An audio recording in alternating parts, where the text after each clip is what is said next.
Do you know you might have unknowingly flown on what's been dubbed the deadliest corporate crime in US history and potentially the costliest corporate blunder ever? Meet the Boeing 737 MAX, the metal coffin that has turned Boeing's finances into a nose-diving inferno. From mid-2019 to early 2024, the company racked up a mind-boggling $31.9 billion in operating losses. Boeing's debt? It's exploded from $13 billion to a stratospheric $48 billion. And the financial turbulence isn't letting up. Boeing's 2024 cash flow is so anemic it might not even cover its impending debts. $4.3 billion due in 2025 and a crushing $8 billion in 2026. It's like watching a jumbo jet trying to cross the Atlantic on fumes and prayers. From sky-high glory to gutter-scraping shame, that's Boeing's trajectory. Once the titan that revolutionized air travel, crafted Air Force One, and helped NASA reach for the stars, Boeing now teeters on the brink of junk bond oblivion. It's a spectacular nosedive from engineering Everest to the abyss of corporate avarice. But is this the priciest corporate faceplant ever? Volkswagen spent $38 billion for its emissions scandal, while BP's Deepwater Horizon disaster scorched a $68 billion hole in its pocket. Yet, Boeing's blunder has a venomous sting of its own, a staggering $60 billion in lost 737 MAX sales since 2019, coupled with a market value that's been slashed in half from a towering $220 billion in 2019 to the current $110 billion. The verdict? Boeing's blunder isn't just costly, it's a financial apocalypse, eclipsing all corporate catastrophes in its wake. And guess what? This bumpy ride isn't even over. On January 5th, 2024, Alaska Airlines had to ground its 737 MAX 9 fleet after a door plug decided to take an unscheduled flight of its own. The plane landed safely, but it caused chaos in airline stocks and grounded all 737 MAX 9 planes. Here's the real gut punch. This plane was practically fresh off the assembly line delivered just 2 months earlier. The turbulence continued on May 25, 2024, when a Southwest 737 MAX 8 experienced a hair-raising back-and-forth roll during flight. The result? Substantial damage. Corporate speak for holy hell, that was close. At this point, the aviation world is collectively holding its breath, wondering when Boeing's cascade of catastrophes will finally come in for a landing. Let's rewind the clock and witness Boeing's meteoric rise before its catastrophic fall. This wasn't some run-of-the-mill corporation. Boeing was the crown jewel of American industry. During World War II, they churned out B-17 Flying Fortress bombers at a breakneck pace. We're talking more than a dozen lethal birds taking flight daily. After the war, Boeing didn't rest on its laurels. Instead, they unleashed a fleet of revolutionary aircrafts that would reshape the skies. The sleek 707, the versatile 727, the ubiquitous 737, and the behemoth that changed long-haul travel forever, the iconic 747. Boeing's secret weapon wasn't just their aircraft, it was their DNA. This wasn't a company run by suit-wearing bean counters, it was an engineer's playground. Aeronautical wizards held the reins, and they would move heaven and earth to build planes you could bet your life on. In the early 90s, they weren't pinching pennies, they were splurging $100,000 on cutting-edge IBM workstations for every software tester.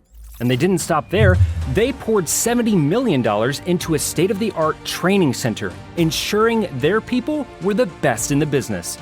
This wasn't just investing in tech, it was investing in excellence. That's how you dominate the skies. What turned the soaring eagle into a plummeting rock? 2 disastrous moves by former CEO Philip Condit ignited the fuse. First, in 1997, Boeing merged with its rival McDonnell Douglas. It seemed brilliant on paper, but in reality, it was like forcing a bull and a bear to tango. Boeing's engineering-first mentality collided head-on with McDonnell Douglas's penny-pinching philosophy. Then, in 2001, Condit pulled a real head-scratcher. He uprooted Boeing's headquarters from Seattle to Chicago. Why? For a pitiful $60 million in tax credits spread over 2 decades. This wasn't just a change of scenery, it was a seismic shift that blasted a chasm between the corporate suits and the grease-stained engineers. In 2003, with Condit ousted, Boeing's board dragged Harry Stonecipher from his retirement hammock. This former McDonnell Douglas bigwig and General Electric disciple, schooled in GE's legendary Jack Welch's cutthroat playbook, took one look at Boeing and saw a bloated, lumbering giant. Stonecipher wasted no time in taking a chainsaw to Boeing's engineering-centric soul. He brazenly boasted of his intent. "When people say I've changed the culture of Boeing, that was the intent, so that it's run like a business rather than a great engineering firm." The McDonnell Douglas virus spread like a plague, infecting every corner of Boeing. In a move dripping with arrogance, they even gifted Boeing executives a plaque featuring the 1994 cover of The Economist magazine featuring 2 mating camels with the smug question, "Who's on top?" Subtle as a sledgehammer, wasn't it? 2 years later, Stonecipher was out. His fateful blunder?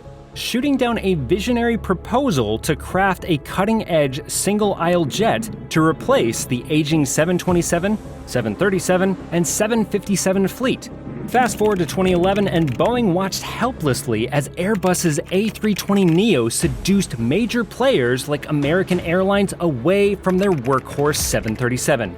Backed into a corner, Boeing faced a stark choice.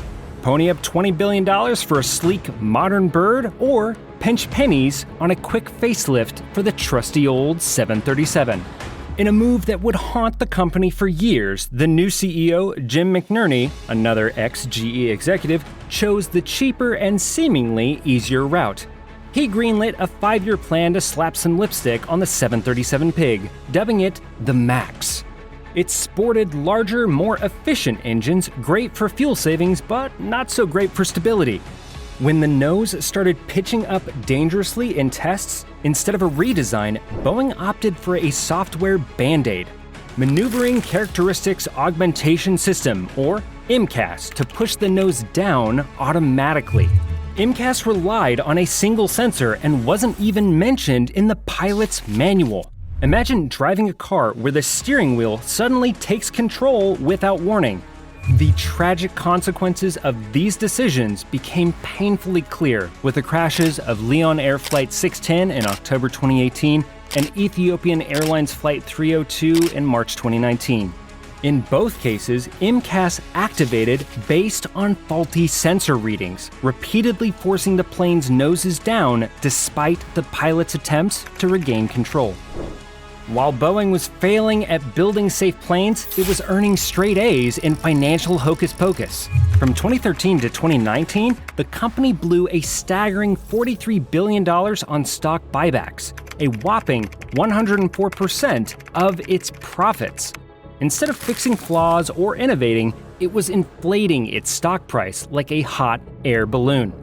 When a company buys back its own shares, it's essentially using its cash reserves to reduce the number of outstanding shares, artificially boosting the stock price. It's a quick hit to keep shareholders grinning, but it's all smoke and mirrors. Zero real value created. Did you know that pre-1982, this financial hocus pocus could have landed Boeing in regulatory hell? Because stock buybacks were seen for what they are: market manipulation, plain and simple. But once the rules loosened, Boeing and its ilk dove headfirst into this Wall Street shell game. Now, imagine if Boeing had invested that $43 billion in research and development, employee training, or improving their manufacturing processes. They might have caught the 737 MAX's design flaws earlier, or even developed a completely new, safer aircraft. Instead, they chose to play Wall Street's game with tragic consequences. The fallout? It's not just Boeing feeling the turbulence. the entire US economy could take a hit from flight disruptions affecting tourism, business, and supply chains. Think about it, when a major airline has to ground its fleet, it's not just vacations that get canceled. Business meetings get postponed, perishable goods don't make it to their destinations on time, and the ripple effects can touch everything from hotels to local restaurants. Boeing's descent is a textbook example of capitalism's dark side.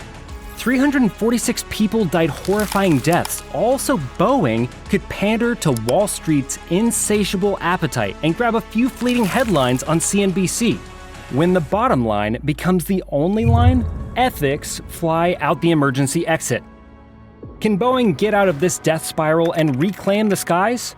Boeing's not just patching up a few cracks, they're rebuilding their entire foundation. Everyone's trust needs to be earned back from scratch by airlines, passengers, regulators, and employees. And let's be real, this isn't about slapping on a fresh coat of paint. Boeing needs to rip out its profit-obsessed heart and transplant in one that beats for safety and engineering excellence. What do you think? Can Boeing rebuild trust and reclaim their place in the skies?